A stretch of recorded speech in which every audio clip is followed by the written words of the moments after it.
যে কোনো সরকার চাইলে, যে কোনো সরকার 15 দিনের মধ্যে ওষুধের দাম অর্ধেক হয়ে যাবে। সম্প্রতি আমাদের প্রধানমন্ত্রী আর নরেন্দ্র মোদীর যে হলো তার কথা বলছি।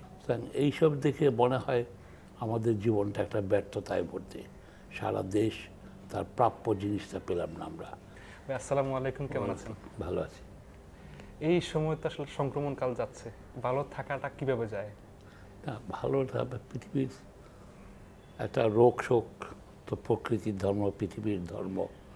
আমাদের প্রকৃতির প্রতি বেবিচার, জনসাধারণের প্রতি বৈষম্য, এই সব কিছু মিলেই এটা তোকে বলি না, এটাও প্রকৃতির এক রকমের প্রতিশোধ আমার হিসাবে।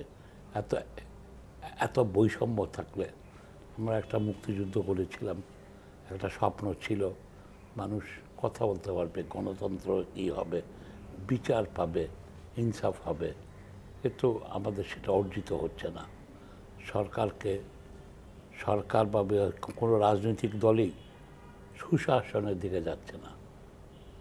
যেমন কি আজকে যদি বাংলাদেশকে যে প্রতিদিনের যে ঘটনা হয়, গাড়ি চাপা পড়ে, পুলিশের লোকের পকেটে ইয়াবা দিয়ে ধরায়া দেয়, অথবা কিছু লোক ইয়াবা খাইয়েই বটে।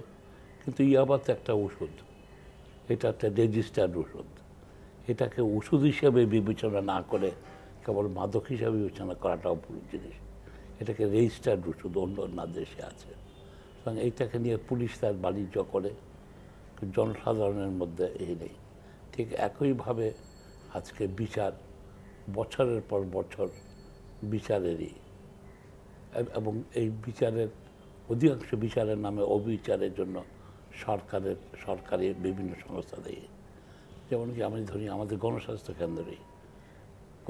কেন্দ্রের পৃথিবীর মধ্যে সর্বপ্রথম আমরা অ্যান্টিবডি উদ্ভাবন করলাম। আমাদের এক একজনের এইতে আজকে আমরা মার্চ মাসে, আজকে এটা যদি হতো, বাংলাদেশ একটা সুনাম পেত, আর্থিকভাবে লাভবান হতো, দেশবাসী উপকার পেত। কোনো কারণবিহীনভাবে আজকে পর্যন্ত আমাদের এই এই অ্যান্টিবডির তার রেজিস্ট্রেশন হয়নি। অথচ রামডিসিভির বলে করোনার একটা ওষুধ, যেটা কোনো কাজ করে না।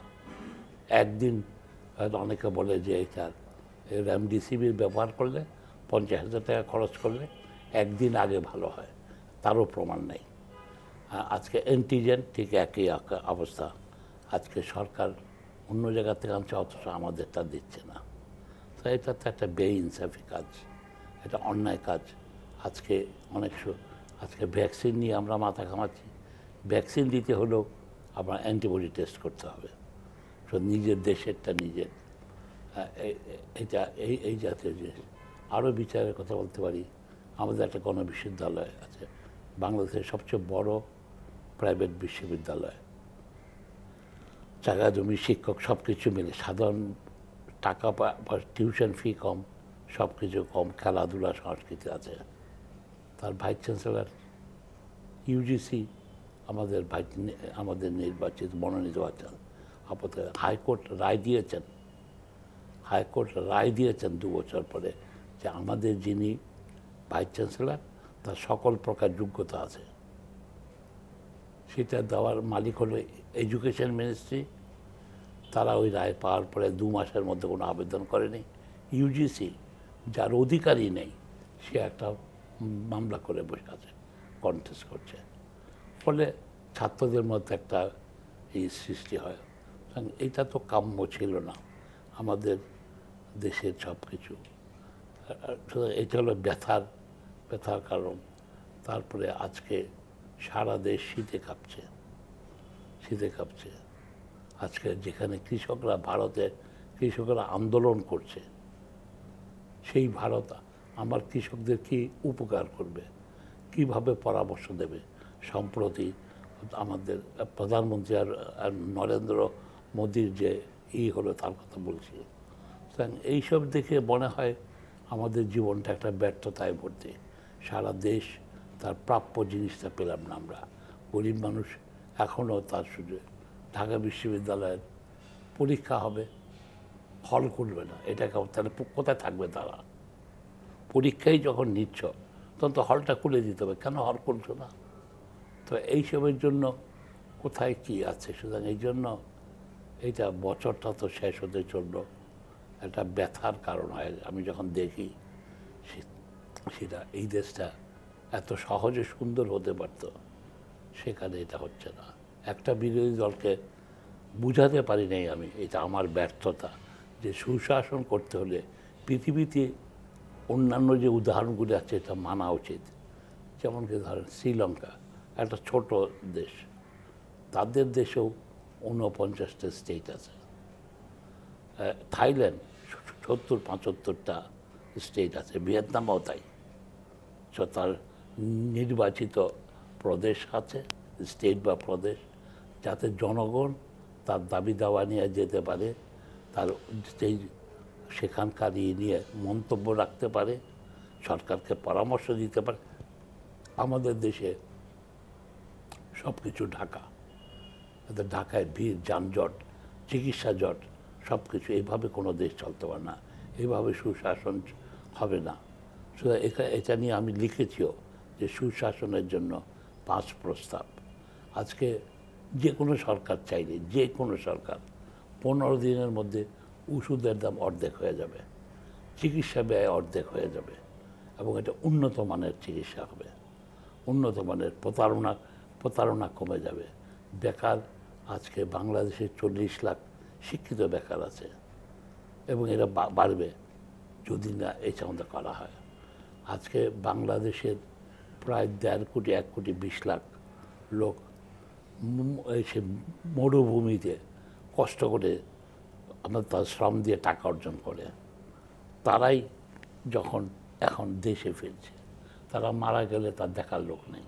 অথচ এই প্রবাসীদের অর্থেই আমাদের এই সৌন্দর্য যতটুকুই হয়েছে তাদের এইটাই। যেই আজকে পদ্মা সেতু ভালো কাজ করেছে গভর্নমেন্ট, এটা কিন্তু 3 গুণ বেশি অর্থ ব্যয় করেছে। তার তো একটা জবাবদিহিতা থাকতে হবে, তাকে পরিষ্কারভাবে বলতে হবে। যেটা ওয়ার্ল্ড ব্যাংকের ছিল 10,000 কোটি, তাদেরটা 40,000 কোটিতে কেন পৌঁছেছে? একবারও কেউ কোথায় দেখেছো কোথায় কোথায় খরচটা বেড়েছে? তাতে একটা মিনিমাম জবাবদিহিতা থাকা উচিত যে এখানে। তারপরে আমরা বুঝলাম কতটা চুরি হয়েছে, চুরি হয় নাই জনসাধারণকে। এই জন্যই যখন দেখি, তারপর হলো আজকে কৃষক, তারা আমাদের দেশের প্রাণ, তারা আজকে আমাদের দেশে প্রায় সব কিছু আমদানি করতেছে। কেন? এত বড় দেশ আমাদের এখানকার, যদি কৃষক তাদের জন্য এখানে সরকারি যেখানে সাহায্য করলেই সহজে আমরা সকল প্রকার কৃষি, এবং এটা না হলে ভবিষ্যতে আমাদের বিপদ আরও। তাহলে পেঁয়াজ নিয়ে কথা না, সব কিছু। তাই এই জন্য মনে করি একটা বড় কষ্টের কারণ হয়। আমাদের একটা বিরাট সুবিধা আছে এই দেশের। সুবিধাটা কি? এখানকার 90% বেশি একটা ধর্মাবলম্বী, এরা এরা এরা এখানে মুসলমান। আর বাকি যে 10%-এর মতো আছে হিন্দু, খ্রিস্টান, বৌদ্ধ, তো আলাদা ধর্ম হলেও আচার ব্যবহার প্রায় এক, কালচার এক। সুতরাং সেখানে বিভেদ নেই। অন্যান্য দেশে এই ধর্ম নিয়েও অনেক বিভেদ আছে, আমাদের এখানে নাই। কালচার, সংস্কৃতি নিয়েও বিভেদ নেই, তো একই ভাষায় কথা বলি।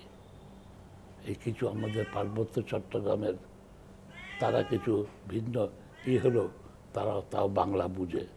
সুতরাং এইটা একটা বিরাট সুবিধা আমাদের। এইসব নিয়ে যখন দেখি এত সুবিধার মধ্যেও আমরা করতে পারছি না।